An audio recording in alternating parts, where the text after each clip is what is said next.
Assalamualaikum warahmatullahi wabarakatuh, Tribuners. Kembali lagi bersama saya Septiana Cahyani dalam podcast Malang Live.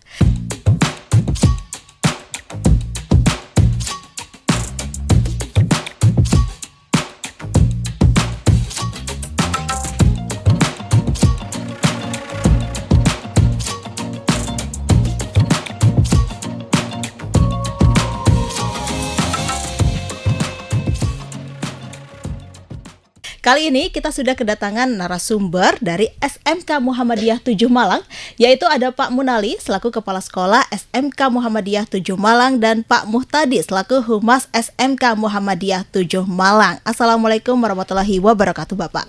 Waalaikumsalam warahmatullahi wabarakatuh. Sehat ya, Pak ya? Alhamdulillah sehat. Ya, ini Pak Munali, nama panggilannya Pak Munali. Terus Pak Ahmad Muhtadi, nama panggilannya? Ahmad, saya biasa dipanggil Pak Ahmad ya, Pak ya. Mungkin sebelumnya bisa disapa dulu Pak Tribuners yang ada di rumah. Baik, Assalamualaikum warahmatullahi wabarakatuh. Sahabat Tribuners dimanapun berada, salam jumpa bersama saya Munali, Kepala SMK Muhammadiyah 7 Kondalegi Malang.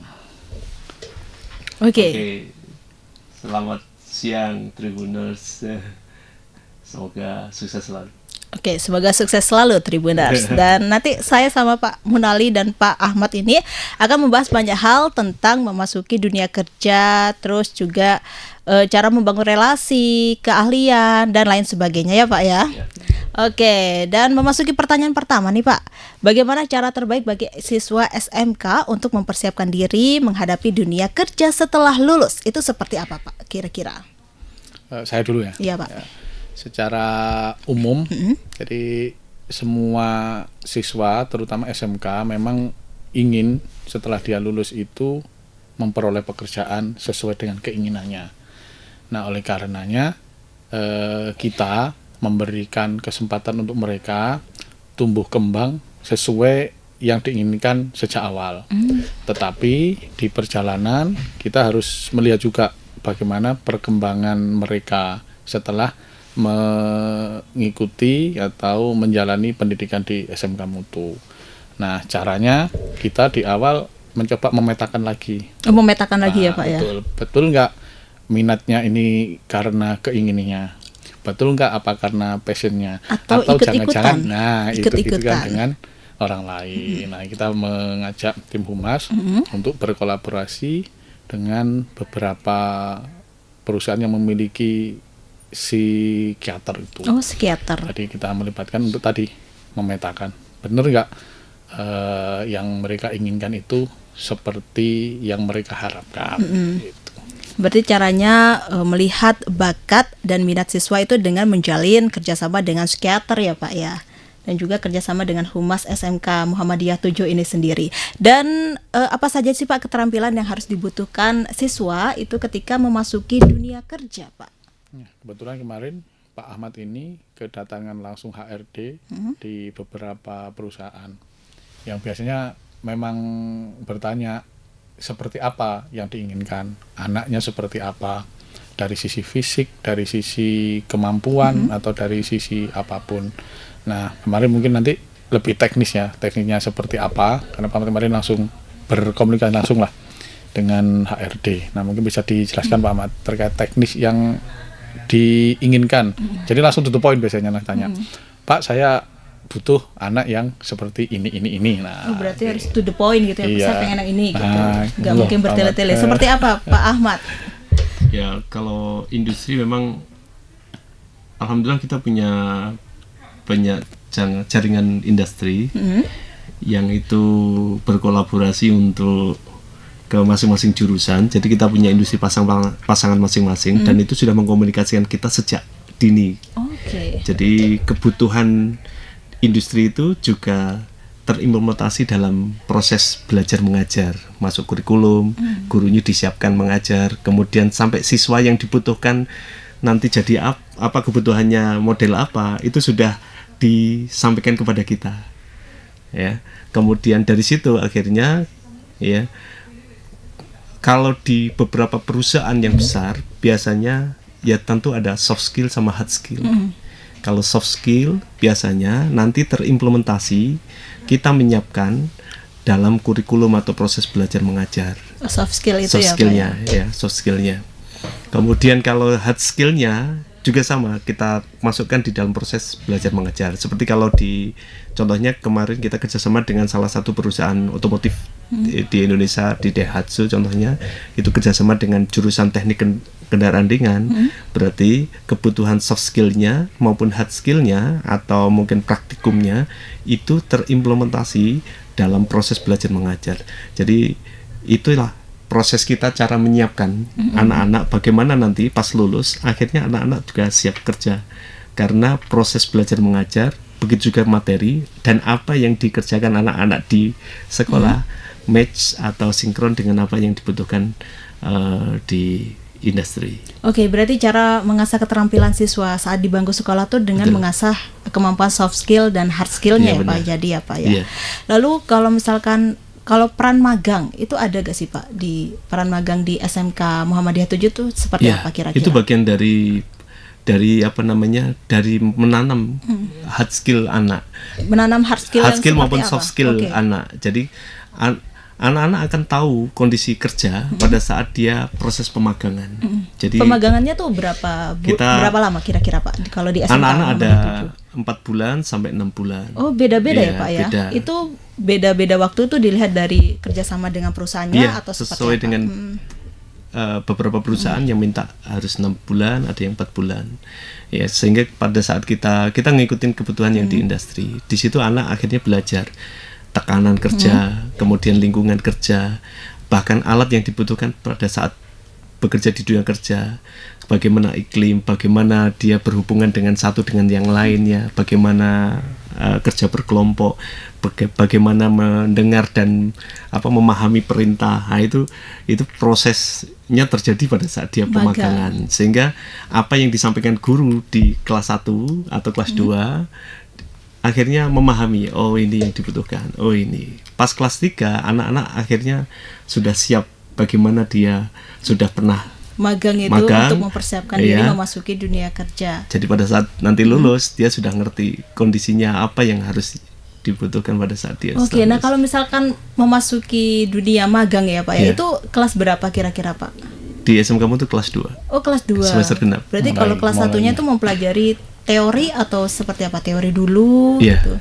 Teori dulu, kemudian sama praktikum tentunya. Praktikum ya Pak ya. Sama praktikum. Terus yang magang itu kelas 2-nya, terus kelas 3-nya nanti sudah siap untuk bekerja ya benar, Pak ya. Kelas 3-nya.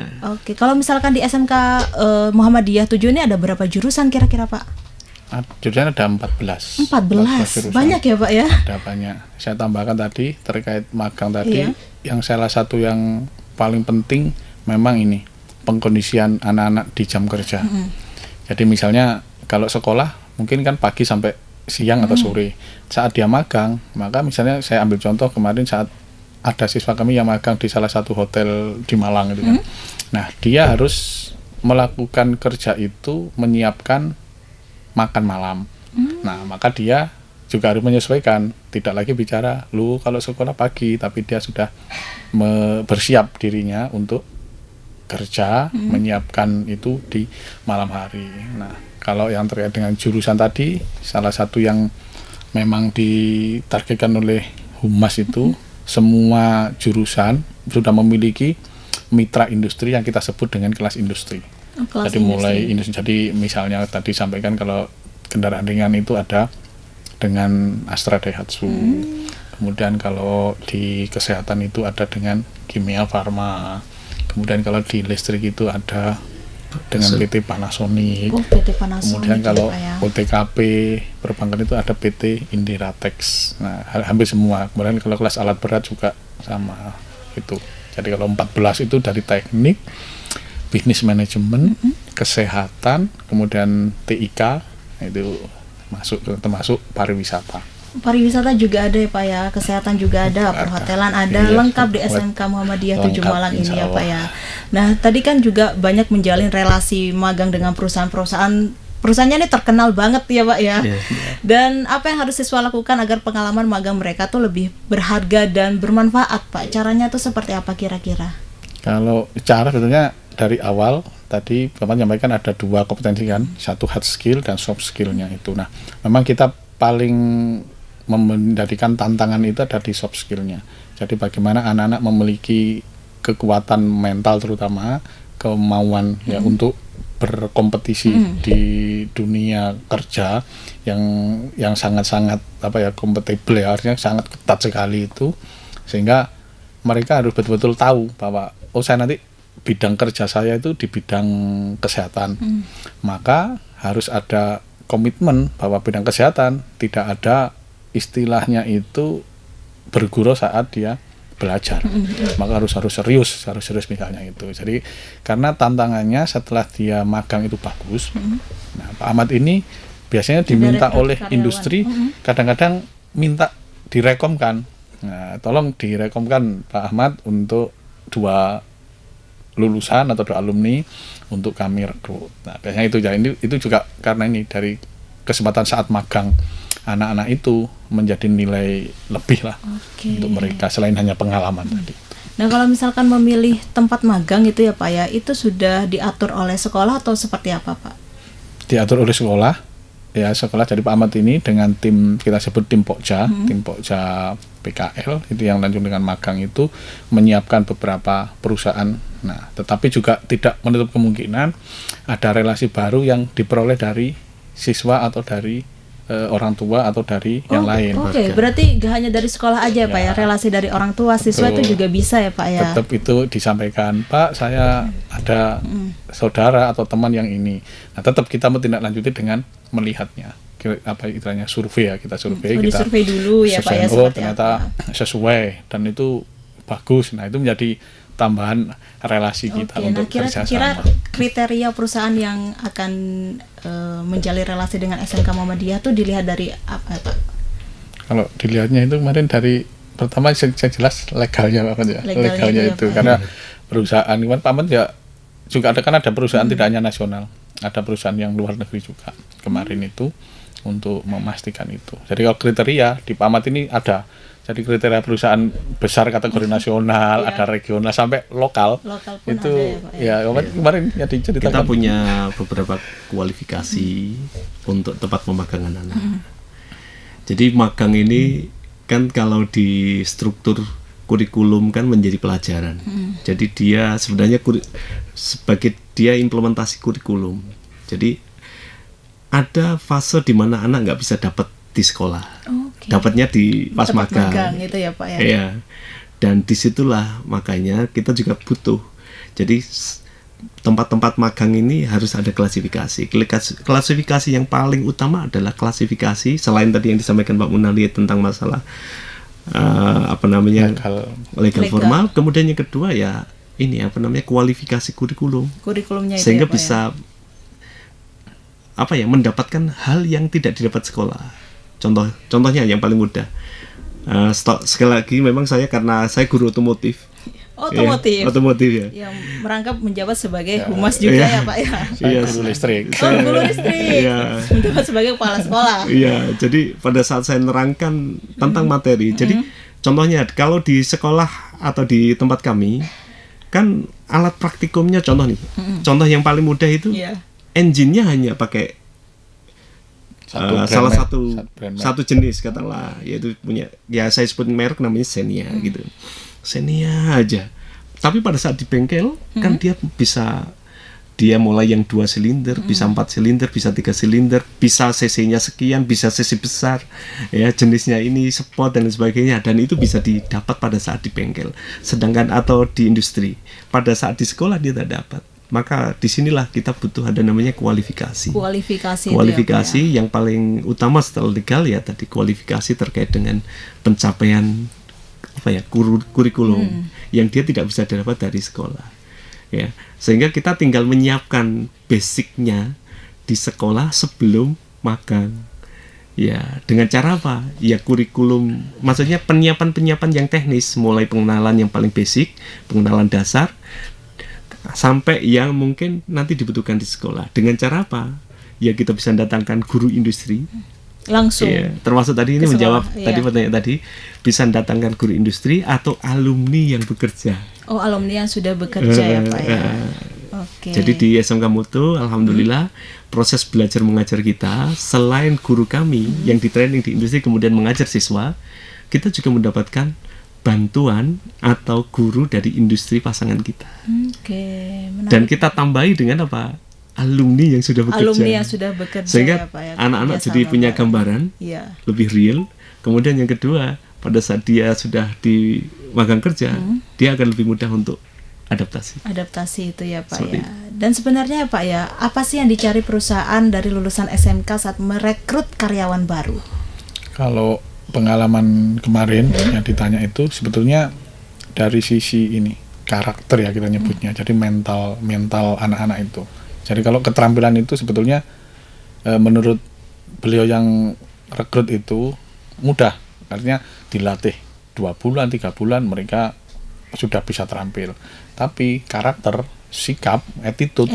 Itu yang perlu pembiasaan. Jadi rata-rata yang diutamakan dari pengalaman yang dilakukan oleh teman-teman di Humas itu, yang paling sulit mereka, kan kita tanya ke anak-anak ini, apa yang sulit? Ternyata adalah di interview ya terkait bagaimana attitude-nya. Jadi ternyata sikapnya itu yang utama, sikap yang utama.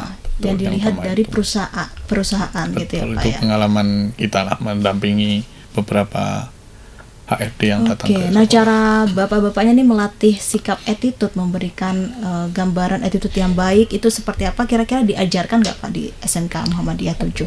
Sangat kompleks ya kita itu. Jadi kita mulai kelas 10 tadi Ahmad bilang, dari kita itu ada yang kita sebut dengan kegiatan BIMTALSIP. Kita menyebutnya bimbingan mental fisik ya.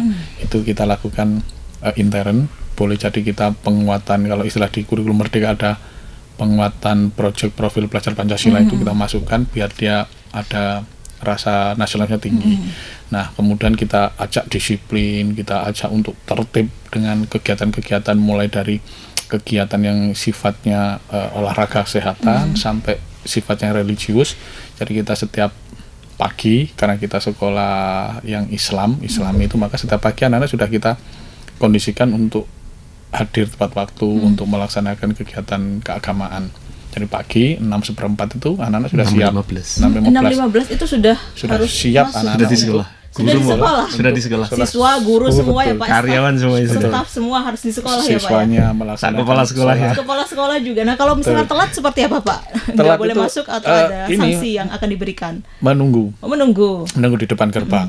Kalau guru, kemudian nanti ada pembinaan itu. Itu terkait dengan mental itu. Nah, untuk penunjangnya ternyata mental fisik di sekolah atau di tataran ketarungan itu berbeda sedikit dengan yang di industri. Nah, biasanya di Pak Ahmad ini harus mendatangkan juga ya, anak tidak hanya kuat, anak tidak hanya tertib, anak tidak hanya religiusnya tinggi, tapi kesadaran di perusahaan, di industri itu disampaikan guru tamu itu didatangkan ke sekolah, kemudian beliau itu menjelaskan, ini loh kenapa kok di pabrik harus disiplin, kenapa di pabrik kok harus tertib, kenapa di pabrik itu kok harus bisa berkomunikasi, berkolaborasi, karena tadi saat mereka bekerja di perusahaan itu tidak lagi seperti belajar, kalau salah dapat diulang. Nah, biasanya kita datangkan Pak Ahmad itu industri, jadi kita sebut guru tamu industri atau industri mengajar,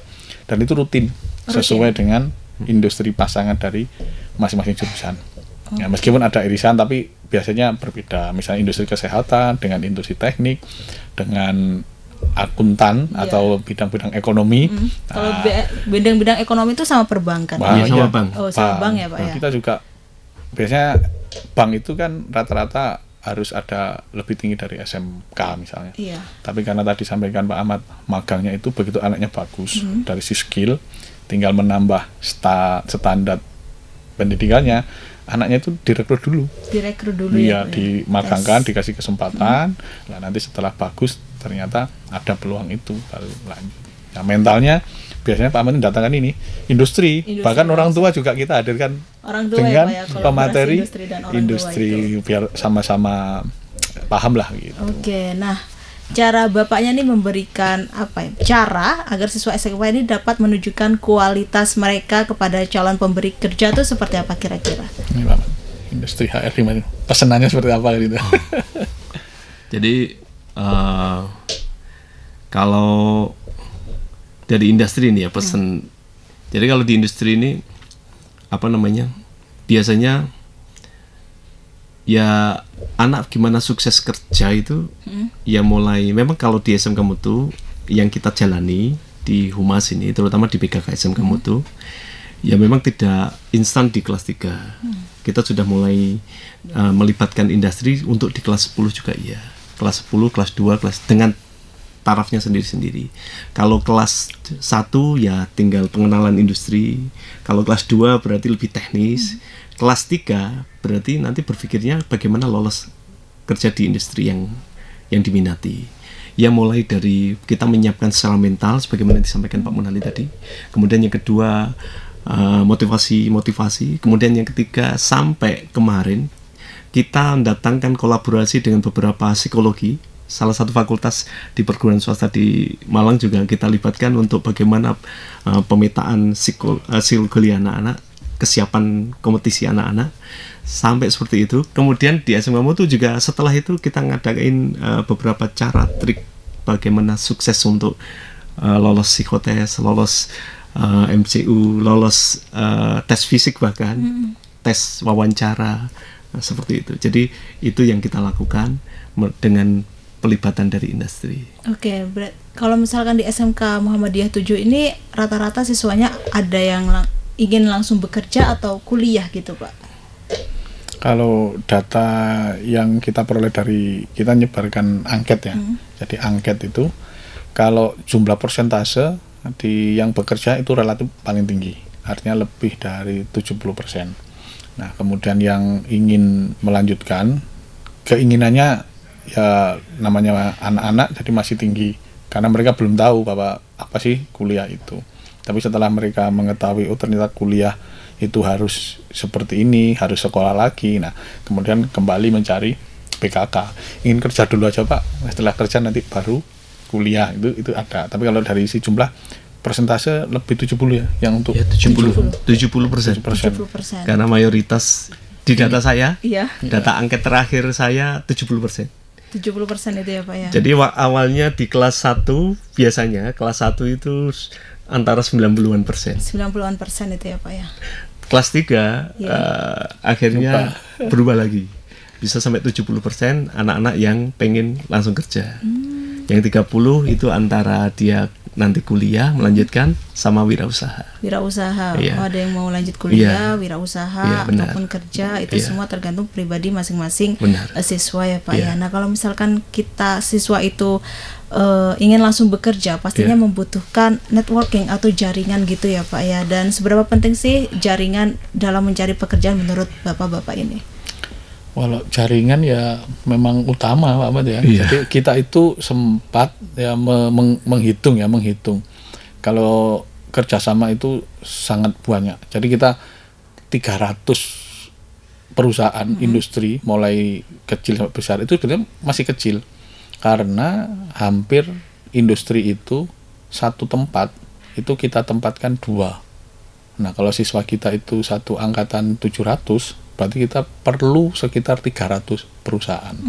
Nah, akhirnya tidak hanya perusahaan yang sifatnya memastikan merekrut enggak ya. Jadi ada perusahaan yang memang bentuknya itu memberikan fasilitas. Ada pelatihannya, ada komitmen untuk peningkatannya itu. Jadi jaringan itu sangat luar biasa. Tidak hanya dengan perusahaan. Bahkan kita networking tadi sampaikan dengan orang tua, dengan instansi, itu juga kita tingkatkan. Jadi kolaborasinya, kerjasama tidak hanya perusahaan butuh kita kerjasama, enggak. Jadi kita dengan dinas-dinas terkait, contoh saja ya, misalnya kita ada pelibatan tadi disampaikan ada rumah sakit yang memang di situ kontennya di tumbuh kembang anak. Ya kita dengan dinas kesehatan Kabupaten Malang itu kita menjadi tempat ini semacam tim kesehatan remaja. Jadi dipusatkan di sana. Kita jalin. Nah, tadi sampaikan saat anak-anak itu tumbuh ya setelah usia di atas 17 itu kan perlu juga. Nah, kita melibatkan dinas kesehatan untuk bagaimana sih MCU itu apa sih yang perlu disiapkan. Nah, karena kalau anak-anak nggak tahu ternyata juga menakutkan bagi mereka. Itu salah satunya. Nah, biasanya kalau misalkan memasuki dunia kerja itu ya Pak ya, bagi sebagian orang itu kan pasti ada tantangan tersendiri ya Pak ya. Lantas apa saja nih tantangan umum yang biasanya dihadapi oleh lulusan SMK saat pertama kali masuk ke dalam dunia kerja gitu?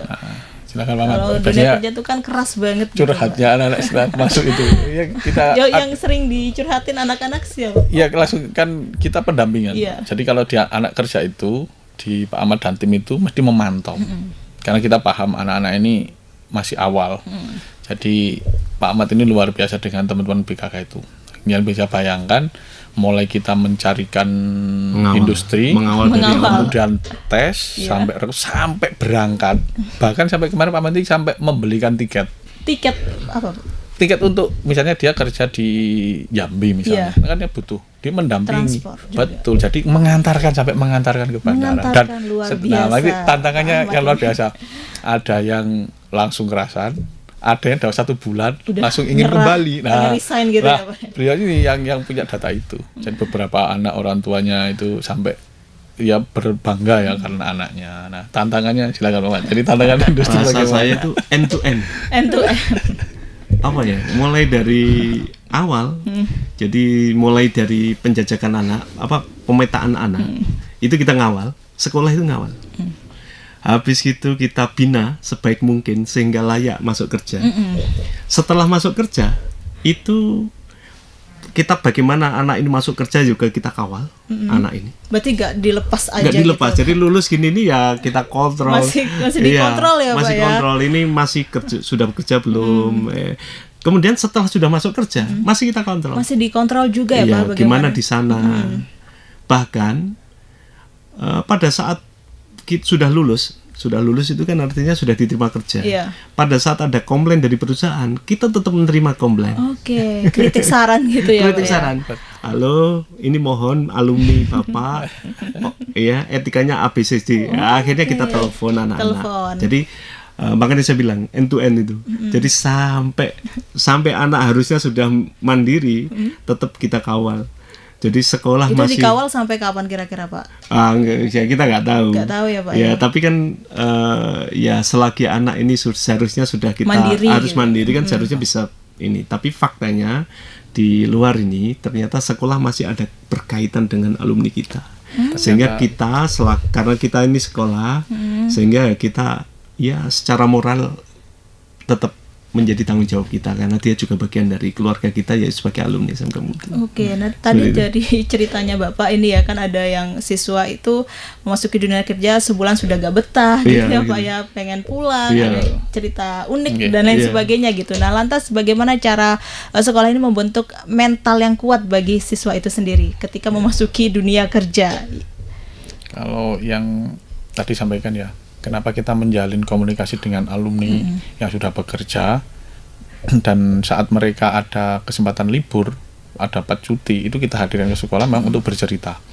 Jadi kita pernah ada yang 1 bulan dia itu inginnya pulang, tidak kerasan karena semua macam-macam, mulai dari mungkin gajinya belum sesuai, setelah dapat 1,5 bulan, kemudian dia baru merasakan bahwa oh ternyata keahliannya ini diterima. Nah akhirnya datang ke sekolah, ya coba kita cerita bahwa seperti ini dan seterusnya. Nah sekarang dia malah tidak mau pulang. Mengapa? Karena sudah enjoy dengan pekerjaannya. Karena menurut kami, kalau tadi bertanya sampai kapan pendampingannya, biasanya sampai anak tersebut sudah tidak ada rasa mengeluh, jadi tidak ada rasa berat meninggalkan orang tua dan mereka bangga bekerja di tempat itu. Karena kita yakin memang adaptasi itu. Bahkan tadi cerita yang lucu itu ada salah satu anak kita yang di Kalimantan ini, Pak Ahmad cerita itu, dia tidak takut dengan yang namanya jin, hantu tidak takut. Takutnya dengan binatang buas di sana. Itu adaptasi juga kan. Nah itu juga sama. Adaptasi. Jadi anak-anak yang datang ke sekolah, kita datangkan itu biasanya memang kita minta untuk, kita nyebutnya sukses story, Pak. Jadi bagaimana di sana, bagaimana secara periodik, bagaimana periodik masuk pertama, bagaimana minggu pertama, bagaimana sampai dia merasakan nyaman bekerja. Itu yang kita sebut tadi koneksi komunikasi jaringan itu sampai kapan ya, sampai anak-anak tersebut tidak ada semacam hambatan ya di tempat kerja mereka. Karena jujur orang keluar daerah itu tidak hanya anak, orang tua juga pasti was-was. Dan Iya, kita memang benar, tadi sebenarnya komplain bukan, cuma kita memang kadang-kadang kita tanya dulu, Pak, misalnya anak-anak nanti bagus, ya kita mohon terus ada kesinambungan. Kalau misalnya nanti adik kelasnya sudah lulus, kita bisa menempatkan. Tapi kalau tidak bagus, tolong kami diberi semacam atensi itu. Nah, tadi disampaikan Pak Ahmad, oh anaknya Bapak pinter sebetulnya, cuma kadang-kadang lalai misalnya. Kita masih memperoleh itu bukan sebagai dongeng kritik, tapi itu masukan bagi kami. Masukan yang baik Bagi ya, Pak, ya. teman-teman menyiapkan, oh ternyata anak-anak butuh bekal sampai taraf mental itu sekian. Itu kadang-kadang ya kita berasumsi sendiri, ini masukan dari perusahaan. Kan ya musim misalnya, oh dilihat tiba-tiba pindah tempat tanpa Pemberitahuan gitu ke ya. sekolah itu seperti apa kira-kira Pak kalau misalkan ada yang pindah tanpa sepengetahuan sekolah? Kalau mereka sudah kerja, sudah alumni, sebenarnya tidak ada. Oh, tidak ada. Hanya memang beberapa perusahaan tadi sama Pak Ahmad itu karena sudah sangat baik ya, sangat baik dengan kami. Bahkan kemarin salah satu perusahaan itu sampai memberikan rekomendasi. Oh, rekomendasi. Kalau mau kerja di sini harus ada stempelnya SMK Mutu. Nah, padahal saya kira stempel itu ya tesnya di SMK Mutu. Iya. Nah, ternyata tidak. Ternyata beberapa alumni kita berhasil di tempat kerja di perusahaan tersebut. Jadi semacam recommended lah. Recommended gitu. itu ya, Pak, ya. Ya gitu Pak, gimana ya? Iya. Gitu. Oke, mungkin ada yang mau ditambahkan oleh Pak Ahmad. Terkait dengan ini tadi ya. Iya. Tapi saya pikir yang disampaikan Pak Munali tadi itu sebenarnya sudah pas. Sudah Memang lengkap ya, Pak, kita ya? punya salah satu antisipasinya ya jelas kita datangkan selain dengan alumni ya dari industri tadi. Jadi orang industrinya datang kemudian ngasih wawasan ke anak-anak itu jadi secara periodik itu minimal memberi gambaran. Artinya anak jadi lebih siap. Kemudian yang kedua ada alumni kita sendiri. Biasanya kalau diomongin sama orang tua kan anak-anak Nggak kayak manut. gitu. Nah ini sesama sebaya, Iya. teman sebaya mereka yang mungkin kakak tingkatnya yang dia tahu ya waktu sekolah lo kok bisa. Nah itu akhirnya success story itulah yang ya lebih banyak menginspirasi anak-anak. Dan itu hari ini luar biasa memang. Dan kita mengalami termasuk era Gen Z ini terutama. Iya, Gen Z. Era Gen Z ini ya saya kembali ke ngutip lagi Gen Z ini. Akhirnya ya mau nggak mau lebih banyak success story untuk mereka. Kadang saya yang cerita secara periodik, Pak Munali juga kadang mengundang beberapa alumni ya per jurusan. Oh, Karena perjurusan. nanti kalau kita punya waktu sholat duha ya. Sholat Sholat duha duha. itu kan ada 1000-an lebih atau Setiap 2000 pagi. ya setiap pagi kan Oh, ada setiap 1000 iya, lebih. tiap pagi. Nah, di situ akhirnya kan karena terlalu banyak ya tidak terlalu fokus, itu tetap ada alumni yang datang ya kita jadwalkan. Kemudian di kelas-kelas setiap ada perjurusan itu juga ada nanti alumni yang datang. Jadi selain industrinya yang kita minta untuk datang, perjurusan itu kita jadwalkan juga ya. Kita juga dari ini Acaranya dari- macam-macam. Acaranya. Ada kita sebut ngobras, Ngobrol santai. bersama Ngobras gitu. santai. Jadi ada kita datangkan biar mereka cerita. Oke. Karena ya tadi pengalaman yang disampaikan itu lebih. Kalau kami guru itu kadang-kadang kan karena sudah terlalu sering berceramah ya. Mungkin itu, tapi kalau Biasanya kalau misalkan alumni yang cerita itu adik-adik lebih bersemangat gitu untuk benar, meraih apa yang ia Nah, inginkan betul. gitu. Dan juga motivasi dari alumni itu biasanya lebih bisa diterima oleh adik-adik ketimbang dari guru Iya, biasanya. betul. Iya, dan kalau misalkan cara menghadapi perubahan teknologi ya Pak ya, Iya. bagaimana cara menghadapi perubahan teknologi dan tren industri yang terus berkembang saat ini? Nah, ini nanti teknisnya ini Pak Ahmad yang bercerita. Karena kemarin itu kita ada salah satu perusahaan. Awalnya kita melihatnya itu, oh ini perusahaan lokal, perusahaan kecil. Kenapa kok kecil? Karena dari ini tidak seperti misal kita nyebut perusahaan besar itu ya mungkin Yamaha, mungkin Daihatsu, mungkin perusahaan Unilever, itu besar. Nah ternyata ini kita nyebutnya perusahaan lokal, tapi karena sekarang pengetahuan yang luar biasa, ini ternyata multinasional. Jadi mereka menjadi operator melalui di rumah saja, melalui gadget yang dia miliki. Ini dalam tanda petik itu ternyata harapan cita-cita mereka terkait dengan bekerja nanti memperoleh gaji sekian itu terpenuhi. Dan itu luar biasa. Hanya mereka adik-adik itu bermodalkan HP yang dimiliki. Nah, ternyata itu yang artinya perkembangannya sekarang tidak lagi perusahaan besar, PT-nya besar, jaminannya itu ternyata enggak. Nah, itu anak-anak sudah mulai kita ajak untuk memahami itu. Jadi konsep sekarang itu tidak lagi manufaktur itu segala-galanya, butuh ribuan karyawan itu ya, ternyata enggak. Nah, itu dengan memanfaatkan yang mereka miliki, ternyata mereka juga mendapatkan atau memperoleh pekerjaan ya seperti harapan mereka. Yang harapan mereka. Bahkan mereka kemarin juga datang ke Pak Ahmad ini tanya bagaimana bekerja, apa mau pindah atau apa. Saat wisuda kemarin kan kita datangkan, yang boleh izin kita datangkan. Setelah datang cerita, nah ya Pak Ahmad kemarin yang daftar itu kan ya kecil, tapi ternyata perolehannya loh kok tinggi. Nah, melalui ini teknologi yang memang betul-betul kita rasakan hari ini. Gitu. Oke, mungkin ada pesan terakhir yang ingin disampaikan bapak-bapak ini kepada Tribuners yang ada di rumah. Kalau pesan saya terima kasih kesempatan yang diberikan oleh Tribun ini, khusus untuk Tribuners di rumah, terutama ya adik-adik yang sekarang berada di jalur pendidikan SMK. Ya, jadi tidak ada kesempatan yang tertutup selama kita ada upaya untuk membuka kesempatan itu. Nah, salah satunya di Tribun News ini saya terima kasih dapat berbagi. Ya, mudah-mudahan pengalaman kami dalam memberikan pelayanan kepada anak didik kami itu menjadi inspirasi untuk semuanya.